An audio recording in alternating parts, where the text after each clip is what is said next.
Basta con una chispa. En Bengasi, segunda ciudad de Libia, unos manifestantes convocados mediante Facebook protestan contra la detención de un abogado. El ejército responde abriendo fuego.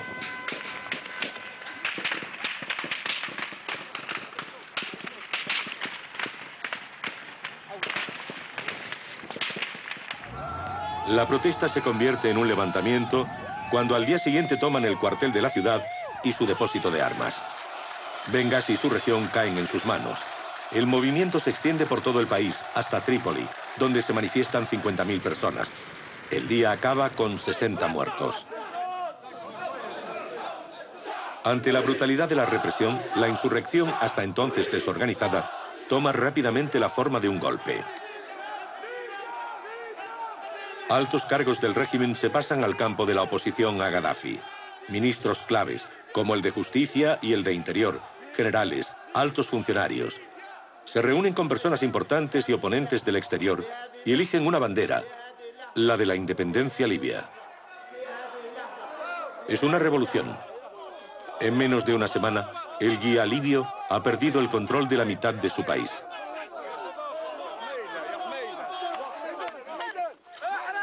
Se dice que ha huido. Aunque acaba apareciendo en televisión brevemente, la noche del 21 de febrero, visiblemente tembloroso.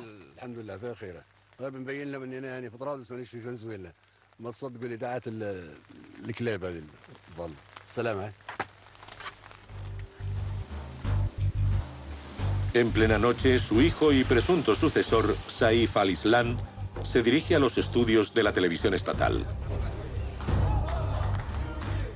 El hombre que encarnaba la cara moderada del régimen muestra un rostro totalmente diferente a los libios y al mundo. القائد معمر القذافي هنا يقود المعركة في طرابلس. ستسيل دماء، أنهر من الدماء في كل مدن ليبيا. وأنتم ستهاجروا من ليبيا لأنكم هذه بلاد البترول سيتوقف ومش هيتم. الشركات الأجنبية بكرة ستغادر ليبيا والأجانب هيغادروا ليبيا. الله ومعمر وليبيا وبس. الله ومعمر وليبيا وبس. Las amenazas del hijo de Gaddafi no iban dirigidas solo a los insurgentes.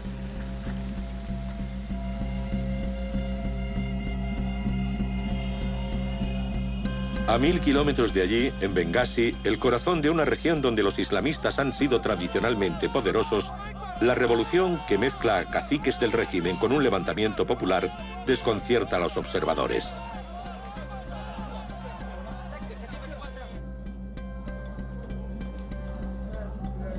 El antiguo protegido de Saif al-Islam en el gobierno y encargado de las reformas económicas, Mahmoud Jibril, se convierte en el jefe político de los rebeldes.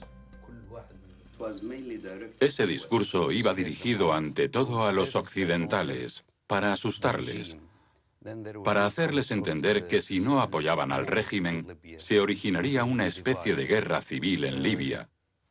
El país se dividiría. El petróleo podría arder. Habría oleadas de inmigración ilegal hacia Europa. El mensaje era muy claro para impedir que Occidente apoyara a la revolución. Recuerdo que tuve la idea de crear el Consejo Nacional de Transición después de ese discurso. Y en cuanto tuvimos esa herramienta en las manos, empezamos a tener cierta cobertura, un medio por el que hablar al mundo, en especial a Occidente. Todos teníamos preguntas muy serias sobre lo que estaba pasando. Al principio no lo sabíamos. La secretaria de Estado me pidió que contactara con la oposición libia y volví sintiendo que aquello era realmente una rebelión con una base nacional. Yo no sabía quiénes eran los protagonistas. No sabía, por ejemplo, hasta qué punto estaban implicados los islamistas, porque en aquel momento Gaddafi ya había empezado a decir que se trataba de una rebelión de Al-Qaeda, pero estaba claro que era un levantamiento popular.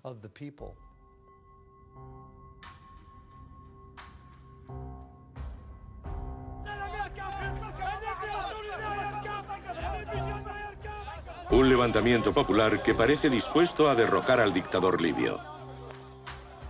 A finales de febrero, 2/3 de las ciudades están en manos de la oposición, civiles, armados o desertores. Bajo presión, el régimen castiga sin piedad incluso con armas pesadas. Tras unas reacciones primero prudentes, los occidentales condenan a Gaddafi. En la ONU las sanciones se votan por unanimidad. El mismo día, el presidente francés es el primero en pedir su salida. Notre position est claire. Monsieur Kadhafi doit partir. Les violences répétées, systématiques contre le peuple libyen sont inacceptables. We must not tolerate this regime using military force against its own people. And in that context, I've asked the Ministry of Defence and the Chief of Defence Staff to work with our allies on plans for a military no-fly zone. Mr. Speaker, it is clear this is an illegitimate regime that has lost the consent of its people, and our message to Colonel Gaddafi is simple: go now. David Cameron da un paso más. Una zona de exclusión aérea le quitaría a Gaddafi su ventaja sobre los rebeldes, la aviación. Criticado por su oposición y los medios de comunicación, Cameron intenta que se olvide la gran cercanía entre su país y el dictador libio, forjada en la época de Blair. Quedaba muy claro que debíamos intervenir militarmente. Iniciamos los preparativos en el Ministerio de Defensa sobre cómo proceder y cómo tratar con nuestros aliados para tener la más amplia cooperación.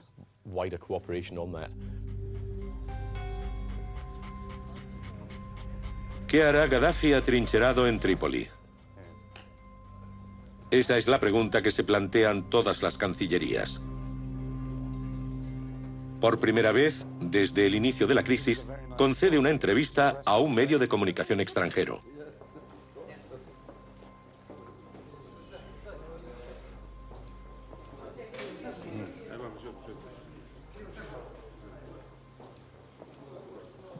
The President of the United States, the leaders of Britain and other leaders are calling on you to step down, to leave Libya, to leave your position of power.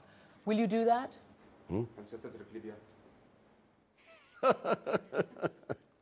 في واحد يترك بلاده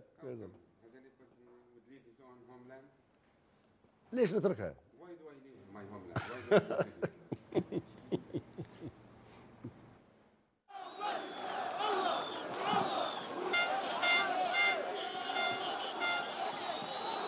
Los periodistas, como los dirigentes occidentales, han dado por supuesta la caída de Muammar el-Gaddafi. Tras la sorpresa inicial, llega su contraataque. نحن لن نستخدم القوة بعد والقوة تساند الشعب الليبي. إذا وصلت الأمور إلى حد استخدام القوة سنستخدمها وفقا للقانون الدولي ووفقا للدستور الليبي والقوانين الليبية. الله أكبر. Gaddafi despliega brigadas especiales absolutamente fieles, con miles de hombres reclutados en tribus aliadas, muy bien equipados.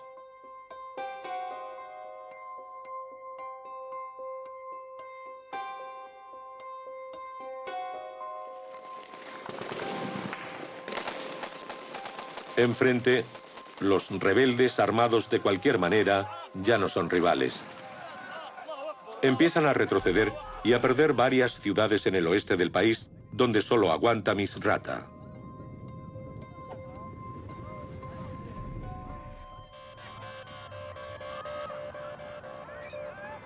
El pulso contra Gaddafi pasa por Washington. Francia y el Reino Unido no tienen medios para intervenir solos, sin el apoyo de Estados Unidos y de su brazo armado, la OTAN. Sin embargo, la administración Obama duda si emprender una aventura considerada altamente arriesgada por los militares estadounidenses, sin contar con que desde 2003 El país encontró en Gaddafi a un celoso aliado contra el terrorismo y que se beneficia enormemente del petróleo libio. It's easy for people to say, do this, do that, and then they turn and say, okay, US, go do it. You use your assets, you use your, men and women, you get out there and do it, and you take the consequences if something bad happened. And I want to remind people that, we had a no-fly zone over Iraq. It did not prevent Saddam Hussein from slaughtering people on the ground, and it did not get him out of office. Antes de intervenir militarmente, teníamos que saber con seguridad cuáles serían las consecuencias de nuestros actos. ¿Qué ocurrirá si no logramos el efecto pretendido? ¿Nos veremos obligados a hacer algo más? ¿Nos encontraremos arrastrados a algo que no queríamos hacer? Ese era el debate en Washington. No queríamos convertir aquello en una guerra de Estados Unidos contra el pueblo libio. Primero, porque ya teníamos bastante trabajo en otras partes del mundo. Segundo, porque no queríamos un conflicto entre Libia y Estados Unidos por las posibles implicaciones para el resto de la región. Y tercero, teníamos que hacerlo sobre la base de un apoyo regional e internacional, con respaldo legal.